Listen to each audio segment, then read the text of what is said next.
tutti e benvenuti alla presentazione di File d'Ottobre, primo romanzo di Valentina Cestra, in arte Paola Del Rio. Iniziamo subito quindi dalla copertina e dal nome. File d'Ottobre, da dove nasce il titolo di questo libro? Dunque, File d'Ottobre è una storia che contiene tante storie, vicende che si intrecciano tra loro.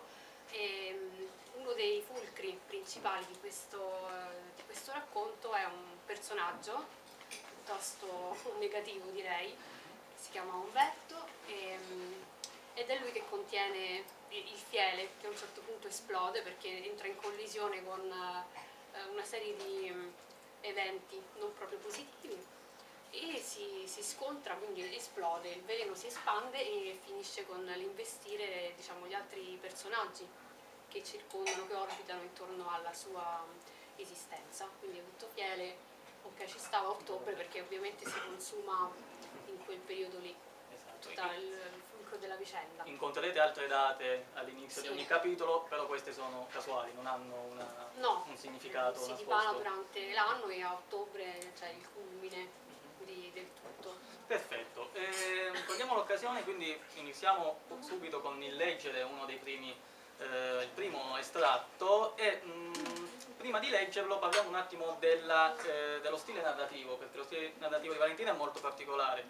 Quando mi ha fatto leggere il libro mi è piaciuto davvero subito ed ero subito entusiasta di fare questa presentazione quando me l'ha proposto, nonostante questo libro mi abbia creato problemi perché quando l'ho letto la prima volta ero sull'autobus, ho mancato la fermata, sono sceso tipo 5 fermate dopo e quindi no, questo può essere esplicativo di quanto effettivamente il libro riesca a coinvolgere, quindi la narrazione di Valentina è in alcuni punti perfetta, riesce davvero a farti entrare all'interno della storia. Questo magari anche perché Valentina è un'esperta di sceneggiatura, ha scritto varie sceneggiature. Sì, qualche sceneggiatura, sì. E quindi si nota subito anche questo stile quasi cinematografico, potremmo dire, attraverso appunto questa narrazione anche molto descrittiva. Quindi notiamo una narrazione che non è mai ridondante, ma che ci permette di entrare nel vivo della storia. Facciamo subito quindi un esempio con Valerio che ci presenterà e ci leggerà una delle prime descrizioni che abbiamo. Ce la vuoi introdurre? Sì, cioè, questa è la descrizione che diciamo così, annuncia l'arrivo in scena di Umberto, che è il personaggio che dicevo prima, che è associato poi al titolo, il contenitore di fiele. Prego, vai.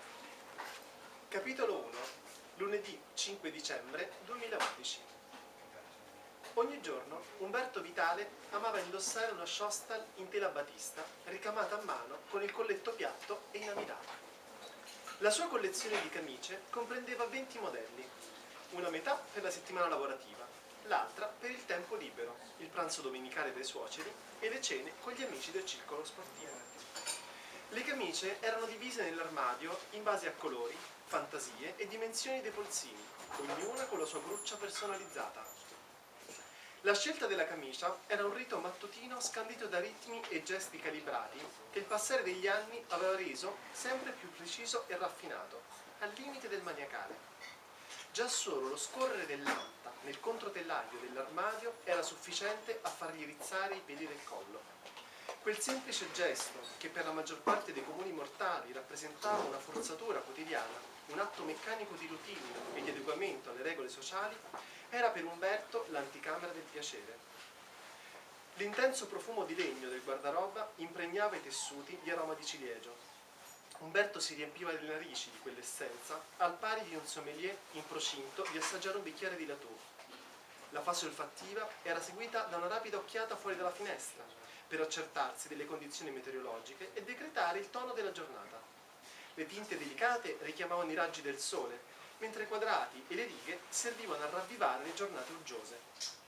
Dopo aver tolto la camicia dalla stampella, Umberto procedeva con la fase della vestizione, ispirando a pieni polmoni l'essenza del ciliegio inamidato, sfiorando con feticismo le venature dei bottoni e le cuciture impalpabili della sua seconda pelle. Parlavamo prima dello stile narrativo, abbiamo parlato anche del fatto che tu hai scritto anche molte sceneggiature, quindi ti chiedo perché questa volta hai scelto di fare un romanzo? File d'Ottobre era partita come una sceneggiatura, l'avevo scritto qualche anno fa e l'avevo lasciata incompleta, mancavano alcuni personaggi che poi col passare del tempo invece hanno acquisito spessore, no? Quindi ho deciso di inserirli nella storia, però mentre appunto la stendevo ho pensato che avesse un pochino più bisogno di respiro, e allora dalla sceneggiatura sono passata proprio alla stesura della narrazione narrativa vera e propria, classica. Volevo espandere un pochino i confini.